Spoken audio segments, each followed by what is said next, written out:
Hello दोस्तों, आज हम बात करने वाले हैं royal Enfield Hunter 350 versus TVS Ronin के बारे में। देखो, दोनों ही जो बाइक है आज हम टॉप मॉडल के वर्सेस करने वाले, मतलब कंपैरिजन करेंगे।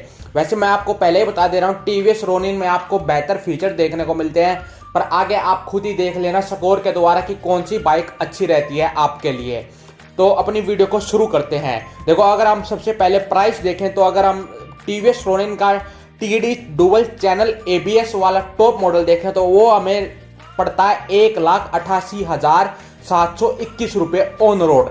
यह सभी प्राइसेज मैं दिल्ली एनसीआर के हिसाब से बताऊंगा। वहीं अगर हम हंटर 350 मेट्रो डैपर जो वेरिएंट है उसको देखें तो वो पड़ता हमको 1,84,762 रुपीज का। तो यहाँ पर प्राइस में देखो, ऊपर या नीचे 2 या 3 हज़ार रुपये आपके शहर में भी हो सकता है। तो मैं यहाँ पर प्राइस में कोई सी भी बाइक को जीता नहीं मान सकता, क्योंकि आपके शहर में 1 या 2 हज़ार रुपये ऊपर या नीचे हो सकता है। तो प्राइस के मामले में दोनों ही बाइक एक समान है।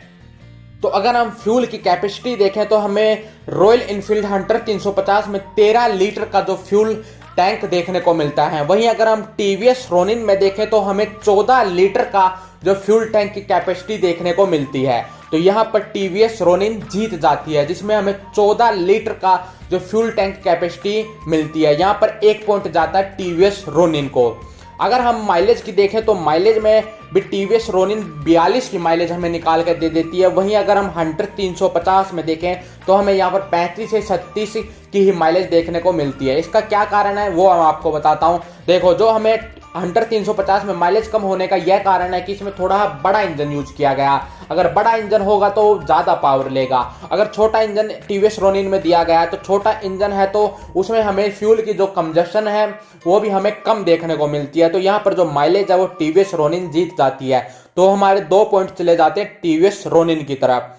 अगर हम टॉप स्पीड देखें तो यहाँ पर जो हमारी टॉप स्पीड निकल के आई है हंटर 350 की, तो वो लगभग 110 से 115 किलोमीटर के आसपास जो हंटर 350 भाग सकती है। अगर हम वहीं पर रोनिन की देखें तो यहाँ पर जो रोनिन है वो 120 से 130 किलोमीटर प्रति घंटा की रफ्तार पकड़ सकती है। भाई, छोटा इंजन पर रिफाइनमेंट इतनी जबरदस्त है कि वो उसे ज्यादा पावर प्रोड्यूस कर रहा है।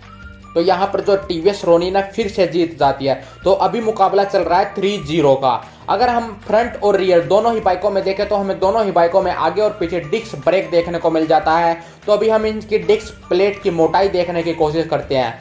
हंटर 350 में हमें 300 mm की जो फ्रंट डिस्क प्लेट देखने को मिलती है। वहीं हमें टीवीएस रोनिन में भी बिल्कुल सेम 300 mm की ही फ्रंट जो डिस्क ब्रेक है वो देखने को मिलती है। अगर हम पीछे चले तो हमें हंटर 350 में 270 mm की जो डिस्क ब्रेक देखने को मिलती है। अगर हम वहीं पर टीवीएस रोनिन में देखें तो हमें 240 mm की डिस्क ब्रेक की जो प्लेट है वो देखने को मिलती है। तो यहाँ पर जो अपनी रॉयल इनफील्ड है वो जीत जाती है। तो यहाँ पर स्कोर हो जाता है 3-1 का।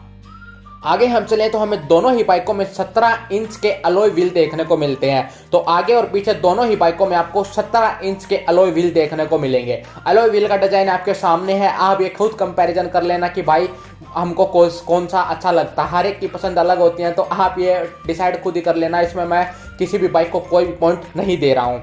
आगे हम चले तो कर्व वेट की टोटल वेट जो बाइकों का वो कितना है। तो यहाँ पर अगर हम देखें तो रॉयल इनफील्ड हंटर 350 में हमें 181 केजी का जो टोटल वेट देखने को मिलता है। वहीं अगर हम टीवीएस रोनिन में देखें तो हमें 160 केजी का जो कर्व वेट देखने को टोटल वेट देखने को मिलता है। तो यहाँ पर जो अपनी टीवीएस रोनिन है वो हल्की भी है, और जो हल्की बाइक होगी यार हम उसे ही कंसीडर करेंगे, क्योंकि भारी बाइक का क्या है भाई, ये हल्की है और ये ज़्यादा रफ्तार से ही भागती है, तो माइलेज में निकालती है। तो हम ये पॉइंट टीवीएस रोनिन को ही देना पसंद करेंगे। तो यहाँ पर 4-1 का स्कोर चला हुआ है। अगर हम ग्राउंड क्लियरेंस की बात करें तो यहाँ पर हंटर 350 में हमें 150 mm का ग्राउंड क्लियरेंस देखने को मिलता है। ग्राउंड क्लियरेंस वह होता है जो हमारी ऊंचाई जमीन से लेकर अपनी बाइक तक होती है। अगर हम यहाँ पर टीवीएस रोनिन को देखें तो हमें 181 mm का जो ग्राउंड क्लियरेंस देखने को मिलता है। तो यहाँ पर देखो, अपनी टीवीएस रोनिन फिर से जीत जाती है। जो टीवीएस रोनिन का ग्राउंड क्लियरेंस है वो हंटर 350 से पूरा 31 mm ज्यादा। और भाई, तुम अगर गांव में रहते हो तो तुम्हारे ग्राउंड क्लियरेंस बहुत ही ज्यादा काम आने वाला है, क्योंकि तुम्हें पता ही है यहाँ पर कहीं पर भी ब्रेकर बना देते हैं और भाई उन पे से उछालनी भाई बड़ी ही मुश्किल हो जाती है। यहाँ पर इतने भारी भारी ब्रेकर बना देते हैं ना भाई, कई बार तो मेरी ही जो एचएफ डीलक्स है वो भी लग जाती है। तो ये तो लग ही जाएंगी। तो यहाँ पर ग्राउंड क्लियरेंस के मामले में फिर से अपनी जो टीवीएस रोनिन है वो जीत जाती है। अभी भाई 5-1 का स्कोर हुआ है और ये अपनी टीवीएस रोनिन बहुत ही आगे चल रही है। आगे हम देखते हैं तो हमें अपने टीवीएस रोनिन में दोनों ही तरफ आगे और पीछे डीआरएल लाइट देखने को मिलती है। वहीं हमारे इंडिकेटर भी डीआरएल लाइट्स में ही दिए हुए हैं, अगर हम एलईडी में ही दिए हुए हैं। अगर हम यहाँ पर हंटर 350 में देखें तो हमें कोई भी डीआरएल या एलईडी देखने को नहीं मिलती, हमें इसमें हेलोजन बल्ब ही देखने को मिलता है। भाई यार तुम 2022 में बाइक लॉन्च कर रहे हो और तुम्हें भाई हेलोजन बल्ब दे रहे हो, यार कुछ तो शर्म कर लो भाई रोने वालों। मतलब करना क्या चाहते हो भाई, तुम इतनी महंगी बाइक चिपका रहे हो हमको 1,87,000 की और हम उसमें भाई हेलोजन बल्ब लेके घूम रहे हैं। तो यह पॉइंट मैं फिर से जो टीवीएस रोनिन को देना पसंद करूंगा। जो टीवीएस रोनिन का स्कोर हुआ है वो 6-1 से अभी आगे चल रही है। अगर हम मोबाइल कनेक्टिविटी की देखें तो यहाँ पर हमें टीवीएस रोनिन में मोबाइल कनेक्टिविटी भी देखने को मिलती है, जो कि हमें हंटर 350 में बिल्कुल भी देखने को नहीं मिलती है। अगर यहाँ पर ऑटोमेटिक हेडलाइट ऑन AHO देखें तो यहाँ पर हमें हंटर 350 में बिल्कुल भी वह देखने को नहीं मिलता है। अगर हम वो टीवीएस रोनिन में देखें तो बिल्कुल भाई हमको यहाँ पर देखने को मिलता है। तो यहाँ पर अपनी 7-1 से आगे चली हुई है जो अपनी टीवीएस रोनिन है। अगर हम कलर में देखें तो कलर में हमें यहाँ पर हंटर 350 में 3 कलर देखने को मिल जाते हैं, डैपर ग्रे, डैपर वाइट और डैपर एश। तो यहाँ पर जो अपने हंटर 350 में 3 कलर देखने को मिलते हैं। वही रोनिन में देखें तो हमें बिल्कुल भी वाइट कलर से ये इन्होंने 2 ही कलर निकाले। यार 2 कलर में क्या होता है, तुम एक बार इस हीरो वालों के पास जाके देखो भाई, हीरो वाले एक ही बाइक में 10 कलर लॉन्च कर रहे हैं और तुम यहाँ पर 2 या 3 कलर लॉन्च कर रहे हो। तो यहाँ पर टीवीएस रोनिन में हमें 2 ही कलर देखने को मिलते हैं, गैलेक्टिक ग्रे और डाउन ऑरेंज। तो यहाँ पर अगर अपना स्कोर देखें तो फाइनल हो जाता है टीवीएस रोनिन के खाते में जाते हैं पूरे 8 पॉइंट। वहीं अगर हम रॉयल इनफील्ड हंटर 350 में देखें तो उसके खाते में जाते हैं मात्र 2 पॉइंट।